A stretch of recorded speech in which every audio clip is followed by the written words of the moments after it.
Hello everyone, कैसे हैं आप लोग। Welcome back to my YouTube channel. और आई होप आप सब ठीक होंगे। और मायके से आने के बाद ना थोड़ा सा टाइम लगता है गाड़ी को रूटीन पर आने में, मतलब हमारी गाड़ी को पटरी पर आने में। बट फिर भी थोड़ी सी रिस्पॉन्सिबिलिटी आ जाती है और यहाँ कर एक अलग सी एनर्जी आ जाती है हमें काम करने की। तो जल्दी से मैंने आज की किचन की थोड़ी मोड़ी क्लीनिंग, खाना बनकर रेडी था तो बच्चों को इन्होंने खाना खिला दिया था क्योंकि मैं थोड़ा सा काम करने में बिजी थी। और ये गए थे कहीं पर तो वहाँ से लस्सी लेकर आए थे हम लोगों के लिए, तो हम लोगों ने लस्सी पी। और मैं अपने बैग्स अनपैक कर रही थी तो उसमें ना ये रिटर्न गिफ्ट्स जो हमारे यहाँ से बड़े पापा के यहाँ से दिया था, तो ये एक हमको भी दिया था। तो बस वो बच्चे ओपन कर रहे थे। और इसमें ना छोटा वाला जो होता है ना बड़ा शैतान होता है। हमेशा से देखा गया है कि बड़ा बच्चे के कंपैरिजन में छोटा बच्चा जो होता है ना वो बहुत ज़्यादा शैतान होता है। कान्हा ने उससे ले लिया और लेकर खुद ने ओपन किया ना, तब जाकर उसको तसल्ली हुई। वो सभ्या को टच भी नहीं करने दे रहा था और इतना एक्साइटेड था कि बस जिसकी कोई लिमिट नहीं है। अब मैं ना मिलो डायरेक्ट आपको शाम को ये देखी मेरे रूम में फैला रहा, इतना ज़्यादा हो रहा था मुझे समझ नहीं आता मैं कहाँ से स्टार्ट करूँ, क्योंकि जो कपड़े थे ना बच्चों के वो पूरे मैसी हो गए थे क्योंकि हम बहुत कुछ सामान लेकर जाते हैं। रात के समय ना मैंने थोड़ी सी दाल भिगो दी थी क्योंकि नेक्स्ट डे से सभ्या को स्कूल जाना था और उसने बोला था कि वो जब भी फर्स्ट डे स्कूल जाएगी तो वो मूंग दाल की भजी लेकर जाएगी। अब हम 2 से 3 घंटे पहले भी मूंग दाल गला देते हैं तो भजी अच्छे से बन जाते हैं, बट उसको तो मॉर्निंग में सुबह जल्दी जाना होता है। तो इसीलिए ना मैंने रात को अच्छे से 2 से 3 पानी से इसे वॉश कर कर भिगो दी थी। सुबह मैं जल्दी उठ गई थी क्योंकि दाल वगैरह भी पीसना था और पहला दिन था स्कूल का, तो बच्चों को भी थोड़ा टाइम लगना था इन सारी चीज़ों में। तो इस वजह से जब मैं किचन में आई ना तो दाल अच्छे से फूल चुकी थी। जो भी इसका एक्स्ट्रा पानी था ना वो मैंने निकाल दिया क्योंकि मूंग दाल भजी में ना पानी अगर ज़्यादा हो जाता है तो फिर वो बनने में थोड़ी सी दिक्कत होने लगती है। तो मैंने इसका अच्छे से पानी रिमूव किया और उसको फटाफट से ना मैंने ग्राइंड कर लिया था। और अभी कोई ज़्यादा वक्त नहीं हो रहा था, बट देखिए सूरज की रोशनी ना पूरी पूरी हमारे यहाँ पर आती है ऐसे कि ऐसी, क्योंकि पूरब मुखी घर है और अच्छा भी रहता है। बट गर्मी में बहुत दिक्कत होती है। पूरे टाइम हमारे किचन में करीब 11 बजे तक धूप रहती है, उससे हमारा किचन में बहुत गर्म हो जाता है। तो मैंने बच्चों के लिए पहले मेरा बैटर बनाया था, बच्चों के लिए और दादी के लिए। तो इसमें करीब 1 हरी मिर्च डाली थी मैंने और आधा टुकड़ा अदरक का, मतलब आधा इंच के करीब अदरक का टुकड़ा डालकर इसको ना ग्राइंड कर लिया था। पानी मैंने इसमें बिल्कुल भी नहीं डाला था। जो दाल का पानी था ना, जो सोख की हुई दाल थी उसके पानी में मैंने इसे ग्राइंड किया। 2 से 3 बार मैंने जो ग्राइंड किया वो मैंने बच्चों के लिए और दादी के लिए रख दिया था। बस फिर बैटर को मैंने अच्छे से मिक्स किया और इसके अंदर मैंने पहले काला नमक, सफ़ेद नमक और थोड़ा सा जीरा हाथों से क्रश कर कर डाल दिया था। हल्दी डाली थी, थोड़ी सी मैंने सौंफ भी इसमें ऐड की थी और हींग डाली थी। हींग का टेस्ट बहुत ज़बरदस्त आता है जब भी हम किसी भी टाइप के पकौड़े बनाते हैं तो। और फिर इसे अच्छे से हाथों से ना मैंने बहुत देर तक मिक्स किया और फिर उसको थोड़ी देर के लिए रेस्ट करने के लिए छोड़ दिया था। इस टाइप का मैंने बैटर रखा था। और फिर ना मैं थोड़ी देर बाहर चली गई थी क्योंकि इतनी प्यारी चिड़िया के चहचहाने की आवाज़ आ रही थी ना कि मन जो होता है बिल्कुल रिफ़्रेश हो जाता है, माइंड रिफ़्रेश हो जाता है सुबह सुबह चिड़िया की आवाज़ सुनकर। मैं थोड़ा सा अपने आप को निहारा, पानी पिया और फिर मैं आ गई थी सभ्या को उठाने के लिए, क्योंकि पहला दिन था तो उसे भी नाटक ही करना था। एक बार में तो वो उठने वाली नहीं थी, बड़ी मुश्किल से उठी है और तैयार होने के लिए गई है।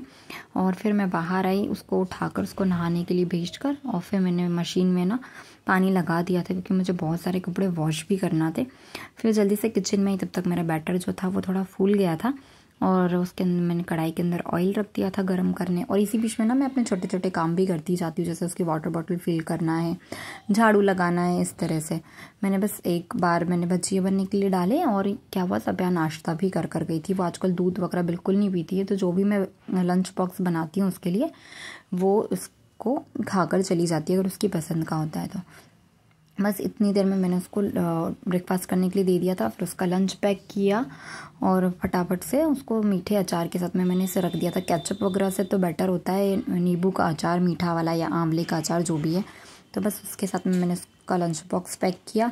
उसको देखा तो जब तक ऑलमोस्ट रेडी हो गई थी, बस मुझे उसकी चोटियाँ बनानी थी। तो मैंने सोचा आज के दिन उसका फर्स्ट डे है तो बैग वगैरह भी पैक कर देती हूँ, और नहीं तो वो उसका लंच बॉक्स वगैरह वो खुद से ही रखती है बैग के अंदर। मैंने और टाइम था उसको थोड़ा सा सेटअप होने में, मतलब उस खुद की चोटियाँ वगैरह खोल कर मेरा वेट कर रही थी। तो मैं सोचा जब तक मशीन भी लगा देती हूँ कि एक बार के कपड़े मेरे वॉश हो जाएंगे। ये भी उठ गए थे इतनी देर में, फिर मैंने जल्दी जल्दी से उसकी चोटियाँ बनाई। टाइम सबसे ज़्यादा किसी चीज़ में लगता है ना तो सभ्या की चोटियाँ बनाने में ही लगता है मुझे, क्योंकि एक जैसी लंबी लंबी 2 चोटियाँ बनानी होती है, कभी कभी तो 4 भी बनानी होती है। बस उसकी यूनिफॉर्म को मैंने ठीक किया, क्योंकि पहले दिन स्कूल जाने में तो हर किसी को ही आलस आता है, पर जाना तो पड़ता है। बस वो स्कूल चली गई थी ना, उसके बाद मैं अपने घर के रेगुलर काम में लग गई थी। फिर मैं नहा कर आई किचन में, क्योंकि आज मैंने बैटर जो था वो थोड़ा ज़्यादा ही बना लिया था। मैंने सोचा था कि मैं सब लोगों को ब्रेकफास्ट में आज पकौड़े ही खिलाऊंगी। तो मूंग के पकौड़े तो थे ही, मैंने सोचा थोड़े से बेसन के पकौड़े भी बना लेते हैं, प्याज वाले। अरवी के पत्ते हैं हमारे यहाँ ऊपर छत पर लगे हुए वो, क्योंकि दादी प्याज नहीं खाते, तो मैंने दादी के लिए मूंग दाल के और अरवी के पत्ते के पकौड़े बनाए। और सबसे पहले उनको बना कर दिया, क्योंकि फिर जो ऑयल होता है वो प्याज का हो जाता है, तो फिर दादी नहीं खाते हैं, मतलब बिल्कुल वो प्याज नहीं यूज़ करते हैं। तो दादी को पकौड़े देने के बाद में फिर मैंने हमारा जो पकौड़े बनाए थे उसमें बहुत सारे प्याज और बेसिक से जितने मसाले होते हैं वो सब डालकर फटाफट से उसको भी फ्राई किया, और सब लोगों को मैंने नाश्ता करने के लिए दे दिया था। फिर दोपहर को मिलिट्री में डायरेक्ट आपसे ये आए थे खाना खाने। यहाँ पर बच्चे यहाँ पर अपनी मस्ती कर रहे हैं, इतनी खतरनाक मस्ती करते हैं ना ये दोनों। इनकी मस्ती को देखकर ना हमें तो डर लगता है कि एक दूसरे को मारने ना लगें।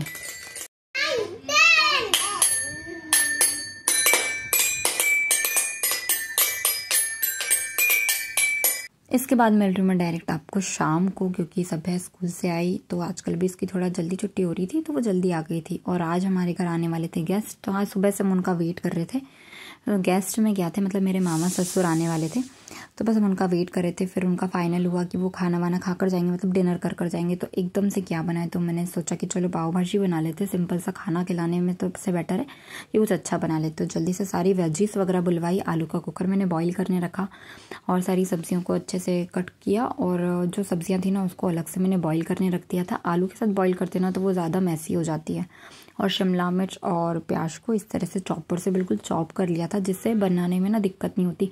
और हमारे पास करीब बस 1 घंटा ही था, 5:45 बजे तक तो हमें पता ही नहीं था कि वो लोग खाना खाने वाले हैं, और उन लोगों को 8 बजे तक निकलना भी था। तो करीब 1 घंटे के अंदर ना मैंने पूरा खाना तैयार किया, और सब्जियां भी नहीं थी, मार्केट से बुलवाई एट ए टाइम। और इन्होंने मेरी हेल्प की पूरी, सच बताऊँ तो, सब्जियों को चॉप करने में। और जो सब्जियां मैंने बॉईल करने रखी थी ना, उसी के पानी के अंदर मैंने 4 से 5 लाल मिर्च को भिगो दिया था। आलू का कुकर हो गया था तो मैंने जल्दी से उसको ना ठंडे पानी में डाल दिया था। और इस तरह से पानी के अंदर डालने से ना आलू ओवर कुक भी नहीं होते हैं, और हाथ भी ना जलते नहीं एकदम से आलू छीलने में।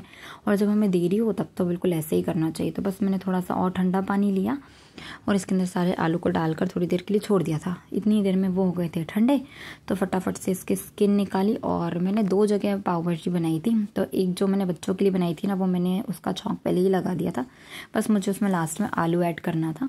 और फिर इसको अच्छे से पटेटो मैशर से ही मैंने मैश कर लिया। दूसरी तरफ ना मैंने सब्ज़ी को भूनने के लिए रख दिया था। इतनी देर में मैंने टमाटर के अंदर सारे बेसिक से जो मसाले होते हैं ना वो डाल दिए थे। धनिया पाउडर, हल्दी पाउडर, कश्मीरी लाल मिर्च, और जो हमारी रेगुलर वाली तीखी वाली लाल मिर्च होती है वो, और शिमला मिर्च, लहसुन, प्याज, और जो खड़ी लाल मिर्च थी उसको मैंने फ्राई करने के लिए रखा। और यहाँ पर बाकी की बेसिक सी सारी तैयारियाँ कर ली थी। और जो बाकी की सब्ज़ी थी, चुकंदर हो गया और गाजर मटर वगैरह, सबको अच्छे से भून लिया था, मतलब मैश कर मैंने उसको पटेटो मैशर से उसको भी अच्छे से मैश कर लिया था। बस मैंने जब मेरी जो प्याज की जो ग्रेवी थी वो थोड़ी सी ब्राउन हो गई, इसके अंदर मैंने टमाटर वगैरह ऐड करके उसको अच्छे से बॉईल करने रखा, क्योंकि वो लोग घर पर आ गए थे और करीब 7 बज गई थी, और उन लोगों को 8 बजे तक निकलना था, क्योंकि उन लोगों को फिर इंदौर जाना था बाय कार, और मौसम थोड़ा सा हो रहा था ख़राब। सब्ज़ी फ्राई करने के बाद में, मतलब भाजी बनाने के बाद, मैंने उसके अंदर पाव भाजी मसाला ऐड किया, और जितने भी बर्तन वगैरह थे ना उनको अच्छे से पोंछ कर रखा। मुझे इस टाइम पे एट ए टाइम ना नैपकिन भी नहीं मिल रहा था, तो मैंने फटाफट से अपने दुपट्टे से इसको क्लीन कर लिया था। और पाव भी जो थे ना मैंने मार्केट से बुलवाए, और फटाफट से उसको भी इस तरह से आधी तैयारी करके रखी थी, क्योंकि क्या होता है फिर हम लोगों के पास वक्त नहीं होता, होश पोश हो जाता है, बच्चों का घर है, बच्चे कब क्रैंकी हो जाते हैं पता नहीं चलता। बस जल्दी से फिर मैंने थाली लगाई, पाव को सेकने के लिए रखा, क्योंकि वो लोग आ गए थे। तो 2-3 लोग थे बस, मामा मामी थे और उनके एक बॉस थे साथ में, जिस काम के लिए आए थे, मीटिंग के लिए कुछ। मम्मी ने आमरस और सेवइयाँ बना ली थी, तो ये लोग सब रूम में ही खाना खा रहे थे क्योंकि बाहर तो भयंकर गर्मी लगती है। तो AC ऑन करके सबको रूम में खाना खिलाया। सब लोगों को खाना पसंद आया। हम यहाँ से जाने के बाद उन्होंने बोला, और मैं इतनी थक गई थी ना कि मेरे उसके बाद कुछ भी करने का मन नहीं हुआ और ना मैंने कुछ शूट किया। मेरा हेडेक भी होने लगा था लिटरली। थोड़ी सी क्लीनिंग वगैरह कर फिर मैं चली गई थी रूम में। अगर ये छोटा सा व्लॉग पसंद आया हो तो प्लीज़ चैनल को लाइक शेयर सब्सक्राइब ज़रूर करें। धन्यवाद।